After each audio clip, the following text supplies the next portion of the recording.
All right, that's recording. All right, quick word from the sponsors. Fifo by Aaron Weston, a hilarious novel about all the dodgy stuff that happens in the Fifo industry. Fifo number 2 is coming out in the next couple of months as well, so keep an eye out for that. All available at Aaron Weston author Instagram account or Fifo, what really happens after the plane takes off on Facebook. And you got, for the kids, you got Australian mining machines, Australian firefighters, Australian Defence Force machines, Australian police vehicles, Australian paramedics, Australian surf lifesavers, mining machines colouring in book, all available at Children's Books by Aaron White on Facebook. All right, this is part 2 with Blake Wood. Yeah, we're talking about the Fifo Zero and how you started that. I won't do the normal question because I've already asked that. Just take it away. Yeah, mate. Yeah, thanks for having us back on. It's yeah, we kind of were diving into a lot there in the last episode and feeling like we were just getting started. But yeah, like I said, mate, I could talk for this stuff for hours. So it's just something that I'm very passionate about, and we kind of left off where Fifo Zero, how Fifo Zero really came to be, and kind of that launch, and like I touched on, you know, it was kind of surreal on how we just basically were at launch at that event, and then next thing you know, we're on a roadshow tour with Rio Tinto, and just incredible, and yeah, like it's we were traveling from site to site again there, and it's been progressively running now for we're about to move into our 3rd year with Rio Tinto, and so it's just incredible. But I might just start with you know, that kind of vision on and how that really came to be, because you know, Fifo Zero is you know, like I mentioned, it's all about not losing any more of our mates, and like I don't like shoot this off on like a pipe dream. I truly believe that we can achieve this, and when you know we get into you know, our framework and our vision literally on site and actually in person, we actually share this. Do you think it's actually achievable? And you know, like some people you know, think it's like, oh, you know, that number of 0 is like it's you know, like,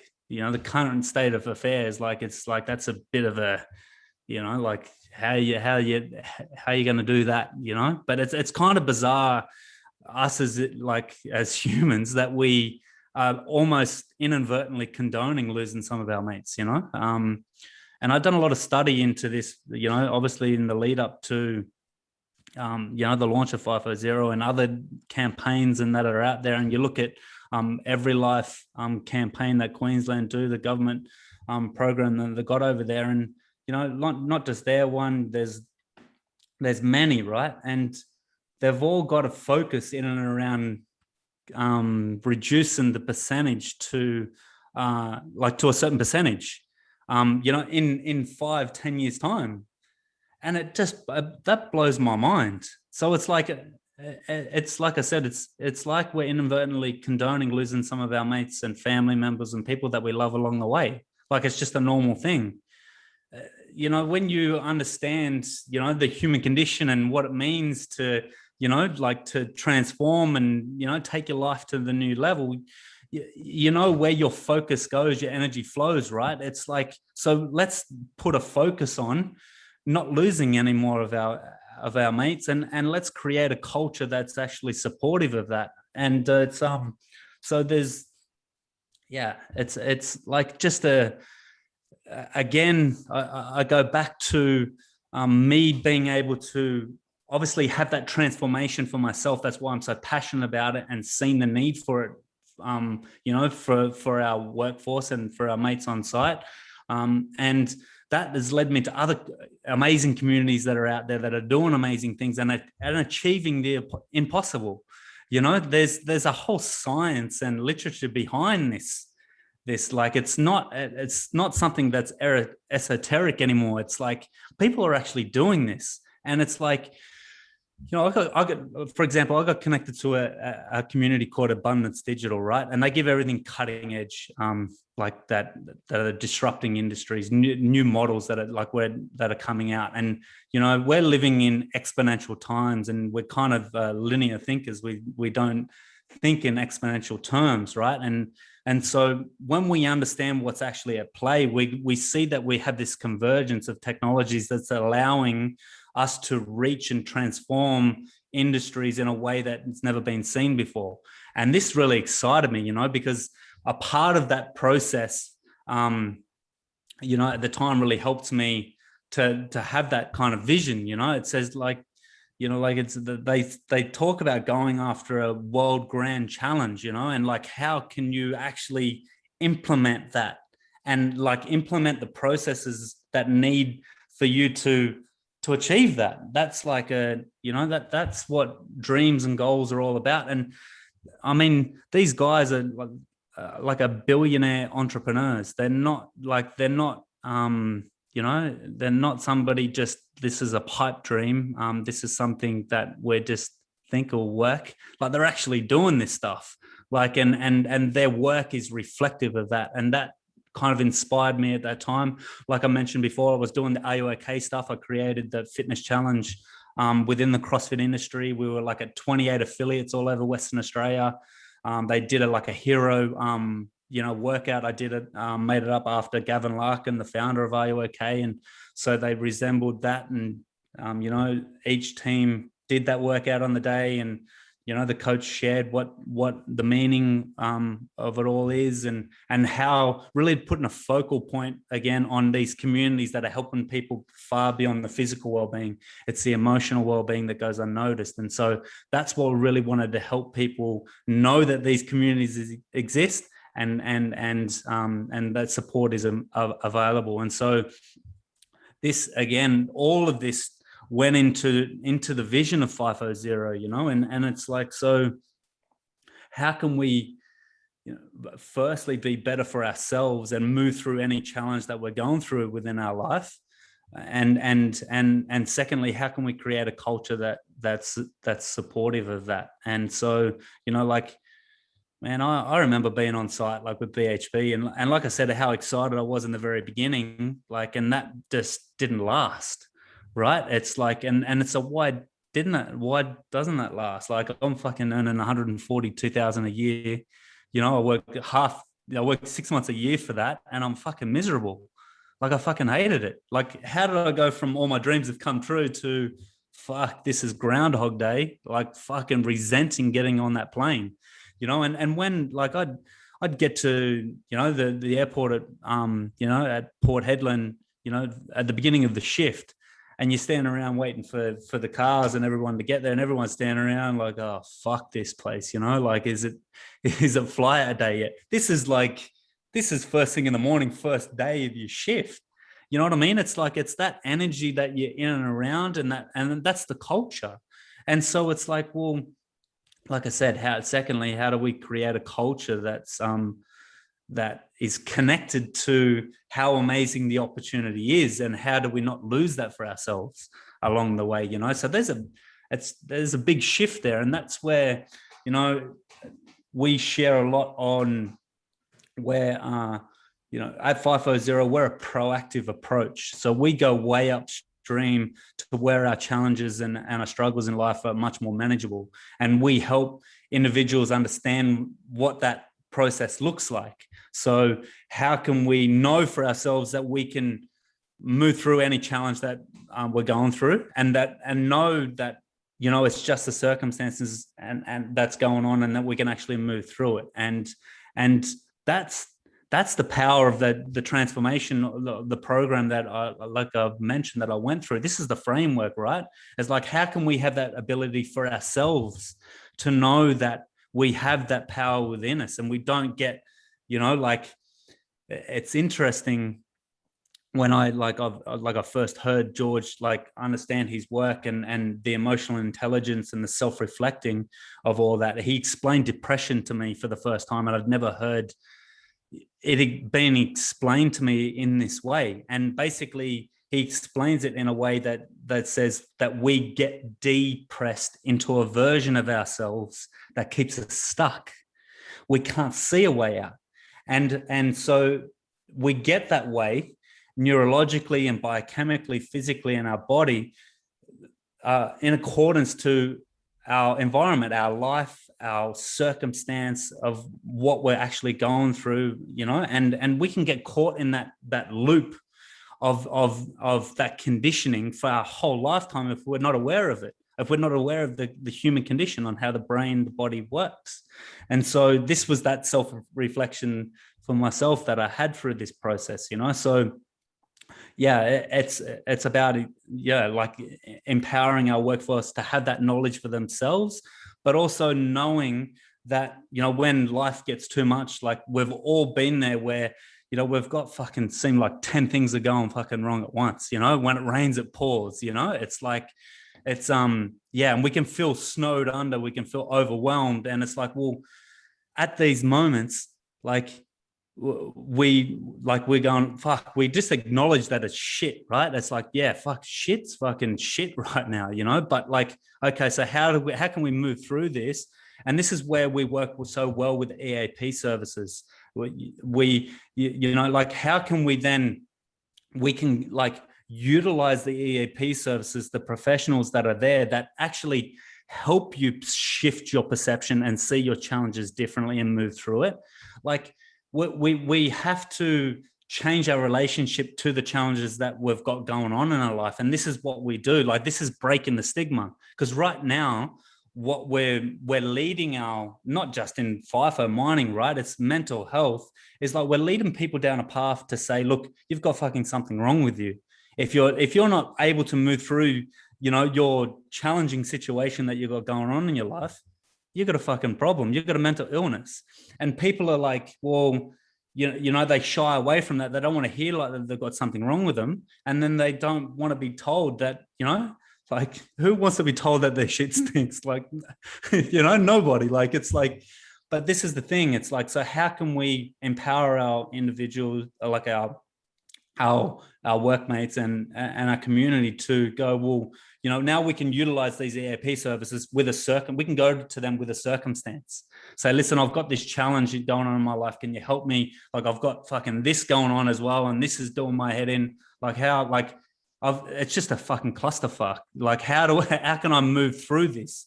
And so now you're actually going to them as a resource. You're going to them with a circumstance, right? You're not going to them feeling like that you've got something wrong with you, that you're flawed in some way, and you're not going to be stuck with a label of like, or like that you suffer from depression or a mental illness for the rest of your life.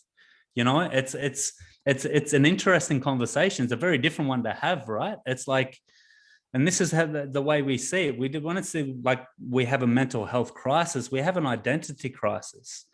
We don't understand fundamentally who we are as individuals, and we attach our worth to everything in and around us, our material world, right? We attach our worth to our role and responsibility at a job, a relationship. And the moment we don't have one of those things, we feel like we're not worthy.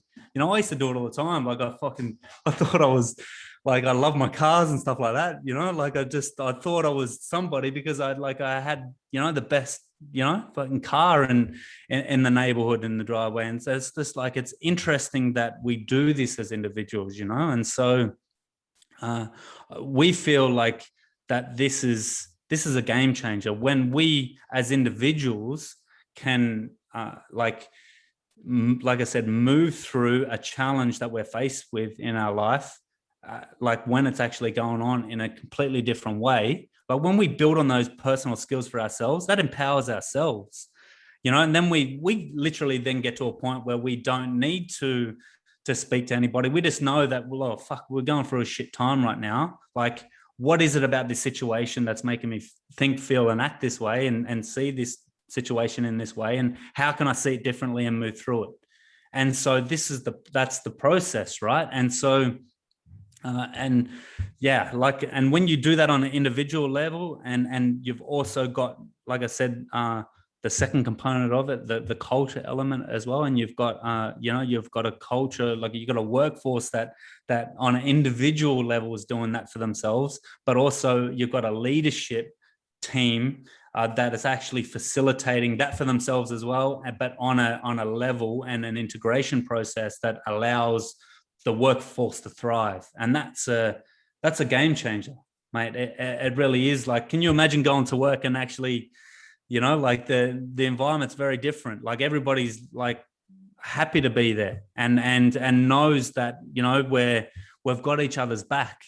Like like I said, I mentioned when I spent all that time in Port Edland and everyone's fucking kicking rocks, the first moment you get off the plane, like, fuck this place. I mean, this still happens now. Like I spent, last, like 2020, I went on a project at South Flank. I was there 2008. I was a truck driver there with Monodelphus. Like the conversations there in the crib room are very different, right? Like fucking everybody, fuck this, it's a drag. It's like fuck, the grass is always greener. There's always this talk about these other projects that are out there and fucking more money, and like it's never ending. But and I did it again this year for a short stint with Cube. I was like a road train driver out there at Mount Keith, and it's the same thing. Like it's like the language in and around the workplace and in those crib rooms is like, big corporate don't give a fuck about us. We're just another number. And on some level, that is at play, but it doesn't mean that we don't have amazing people that are there that actually do care and want to make a difference. And I'm talking like top leadership, like they're human as well, right? Like they're trying to do their best on providing a workplace that is supportive and that thrives, and that is 100% at play. And I know for myself, like when I went through all that experience early on, like I had to take myself away and traveling and self-reflect and move out of the emotion of it all. And like, how can we speak to an industry and help and speak to the ones that are struggling and help the people that need the help? Like, how can we get to zero? How can we not lose any more of our mates? And so this is like we share. We're not gonna achieve that by just doing another, like a wellness roadshow. Like we're just not going to do it like another event isolated. We have to have an integrated process that immerses our community in what it actually takes to change. We shared with like the first year with a Rio superintendent. We're like, let's take away safety and let's do it once a month, like one day a year, like Are You Okay Day. Like, let's just do safety one day a year. And he laughed. Like it's because it's ridiculous, right? Like every day we're immersed in it. Take fives, JHAs, like fucking, it's repetitive. And they do that because it's like obviously saving lives. Like we have to be cognizant of what we're doing, right? But also they do it as immersive experience because that's how we learn. Like we have to, like it's like anything. You learn a new job, a new role, you have to do it enough times to know what the fuck you're doing. you know what I mean? Like, but when it comes to our emotional well-being, we do it one day a year, 1 month, like it's mental health month. This is what the industry does, like 1 month a year. And not only that, it's like we have this relationship, like the culture has a relationship to this kind of training as it's just another tick box. It's just like the industry don't give a fuck about us. So like I said, it's just not like, I mean, this has been in articles for years within the industry.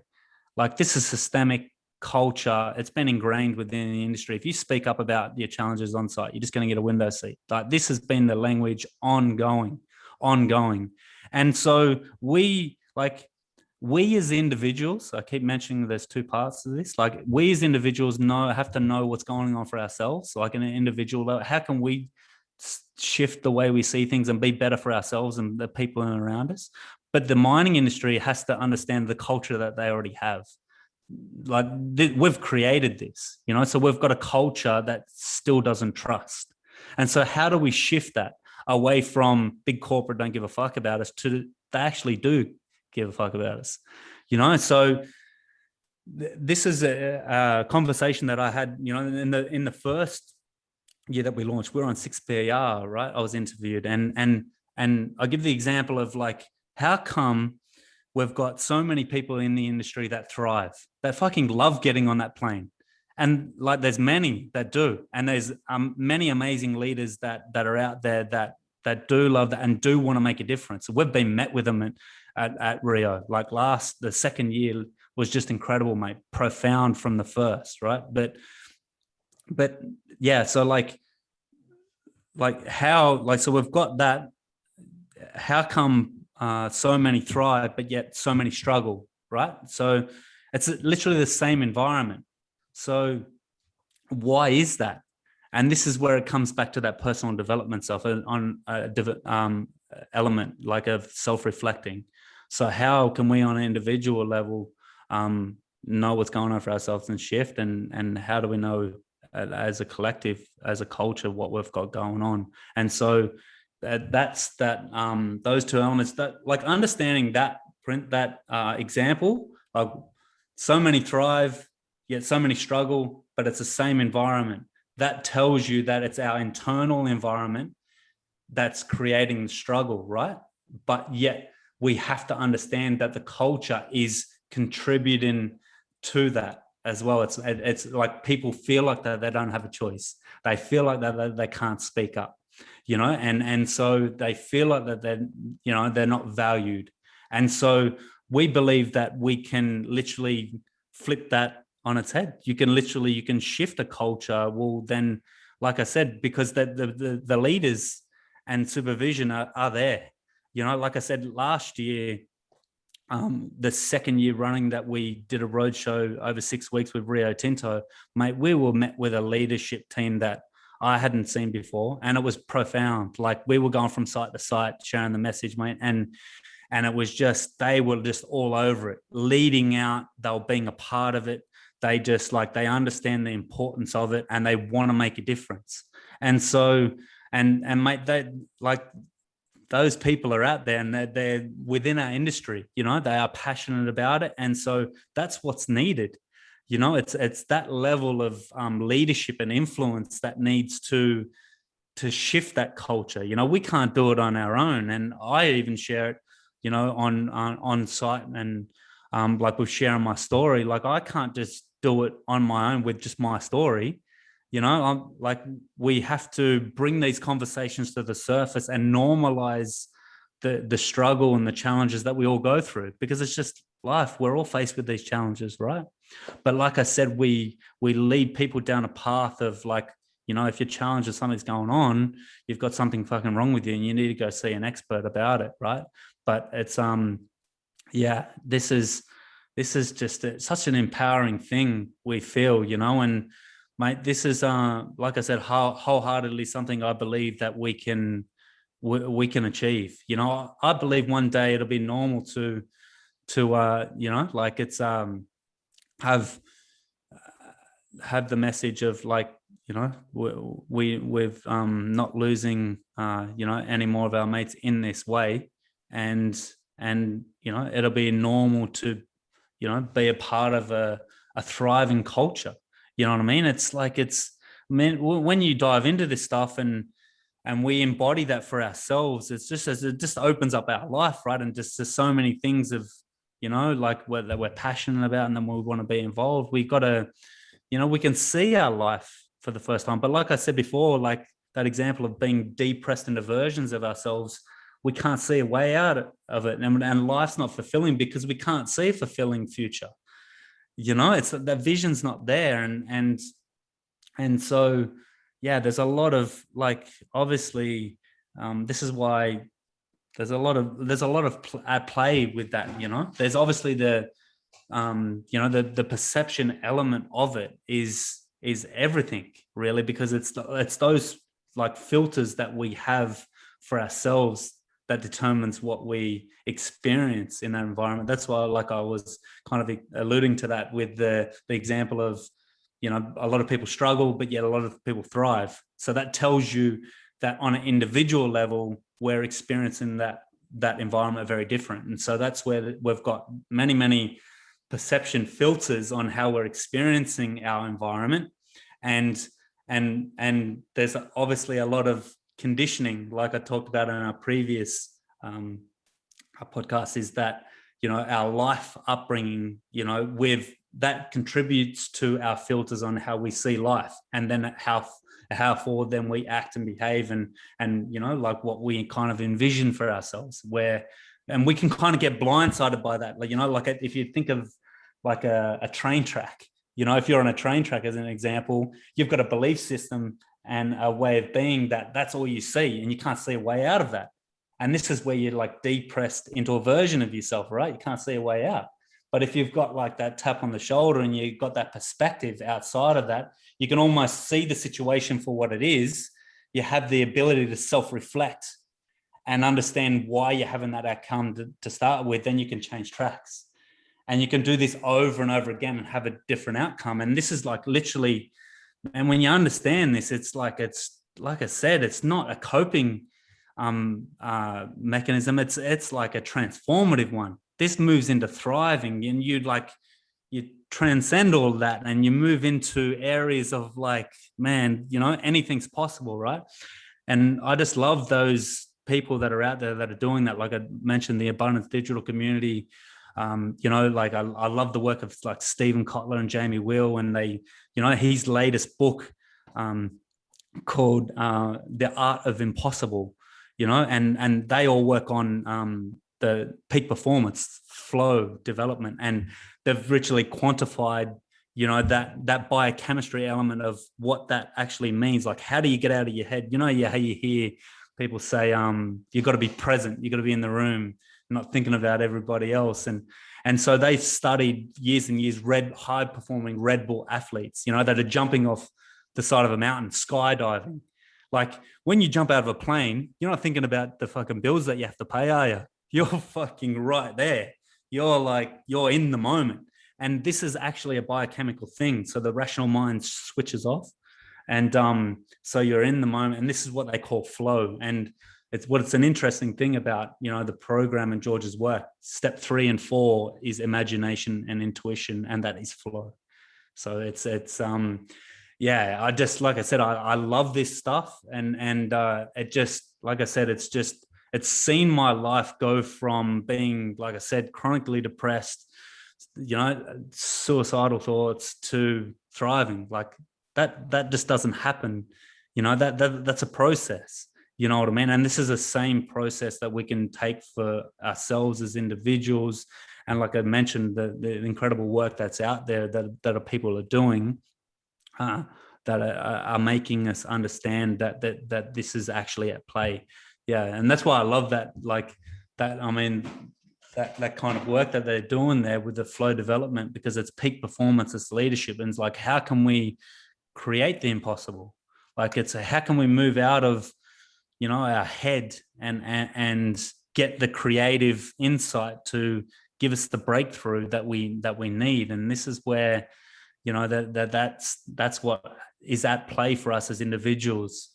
And this is why I love, that work. And obviously CrossFit has been a big part of my life, the physical well-being. For us as individuals, the very foundation for us as individuals is what is our purpose to, you know, our physical well-being, and what is our purpose to our emotional well-being, and what is our purpose, our relationship to ourself. That's the very foundation of us as individuals on a human level.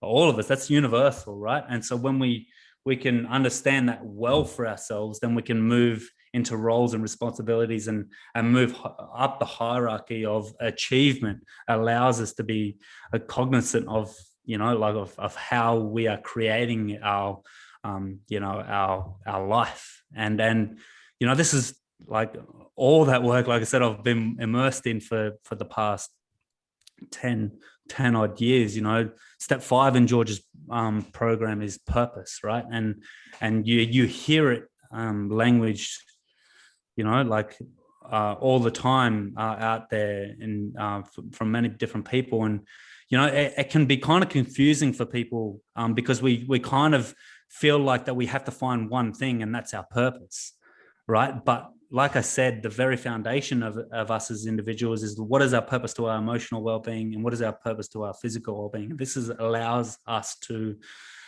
function as from a self-reflective point of view, and that lays a foundation for us as individuals and allows us to grow from that. But when we get lost in, you know, like searching for that one thing, we don't realize that we create it in our every day, in our every moment.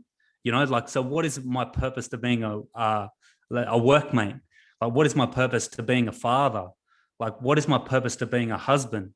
You know, like, it's when we actually break that down into context, we realize that we're creating purpose and meaning in every interaction. And this is very different to feeling like that we've, like, you know, we've got to find our purpose and our mission in life, and that's just one thing, when it's not. It's like the purpose for us as individuals is to create that in everything that we do. And that's, oh, man, that's like, that's everything, right? And that blows my mind. And like I said, it's infectious to be around. And when you see people living their life like this, like I said, it just, you know, it's just incredible. And like I said, there's so much, you know, you can see that there's so much doom and gloom in the world, right? And especially right now with COVID, like mental health is like through the roof. Like, it's, but we have to be cognizant of what occupies our headspace. Like, we can get caught up in the Instagram and the Facebook and the mind numbing of the scrolling, and just like that leads us nowhere, you know, but we don't realize that that's actually filtering the way we perceive what's going on, and it's having a profound effect on our physiology that we don't even realize, you know. So like, it's, again, when you can have the ability to focus on what's actually important for you as an individual, your life transforms, you know. And then you actually, you know, you actually know exactly why you're doing what you're doing, you know. You're not getting lost along the way. And so you can literally choreograph your life like that. Like that just, like I said, like, people are waking up every single day and love what they do, and they know why they're doing it. You know, like, there's always this notion out there, like, you need to find your why. You need to find your why, right? Like, in your purpose. This is, I get back to it again. It's like, it's not about finding that one thing. It's about creating that life for ourselves in many, many different areas. You know, we can find purpose in everything that we do. And that's exciting. And like I said, I felt that transformation for myself, and boom, that's what I wanted to have for our work place. Obviously, you know, from going through what I experienced from, you know, from my personal extent of struggling with that balance, and then losing a mate. You know, it's yeah, I mean, we just, I mean, I just see it as everything, mate, for us as individuals, right? I see us getting to a point down the track, you know, like, where everybody is like, has that vision for themselves, and they're connected to why they're there.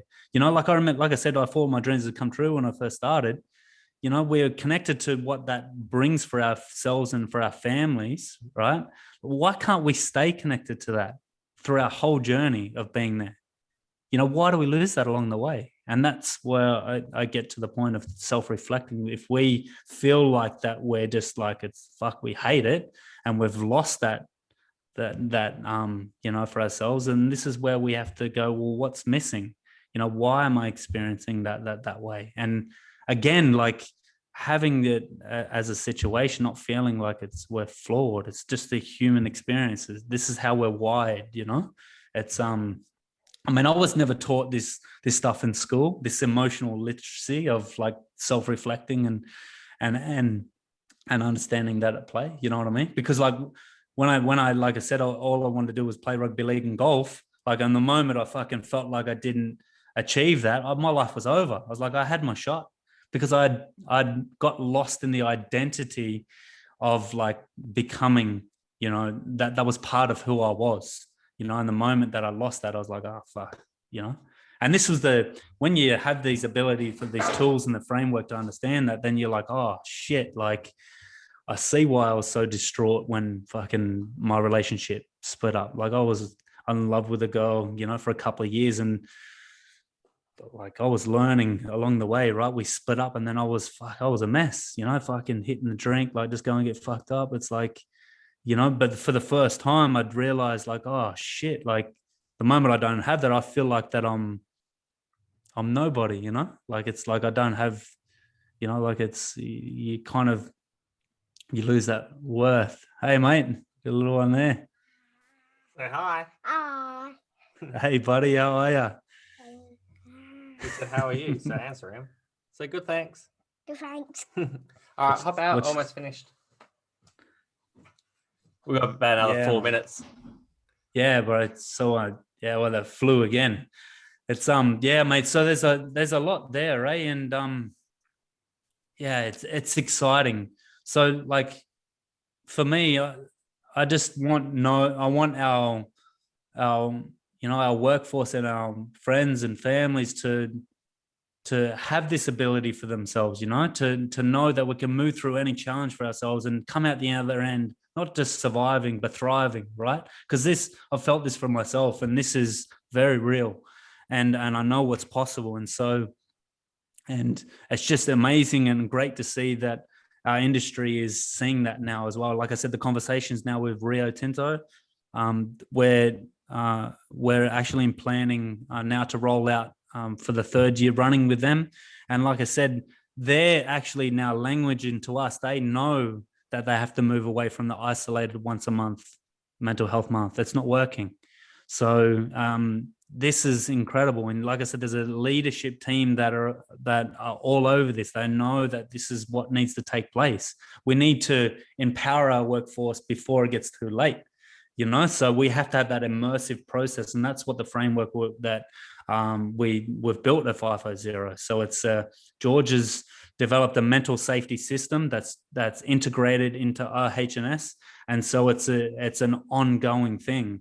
And so, yeah, like I said, I just believe that this is going to be a game changer for us as individuals and for our whole community. You know, and I just kind of envision that for us as an industry, mate. I think it's well overdue. Like I said, we can't pretend like these, you know, that relationship with the industry is not continuing to happen, where people just feel like no one gives a shit about them, like, because that's still at play, you know. But like I said, there's amazing people that are out there that do care and that are making a difference. And so, you know, let's focus on that and know that that's at play, and let's come together on that, you know, and build that community for ourselves and one another. And so, yeah, mate, I'm excited to for this year to play out and to ultimately share more. You know, we're just at another level now where it's just going to open up more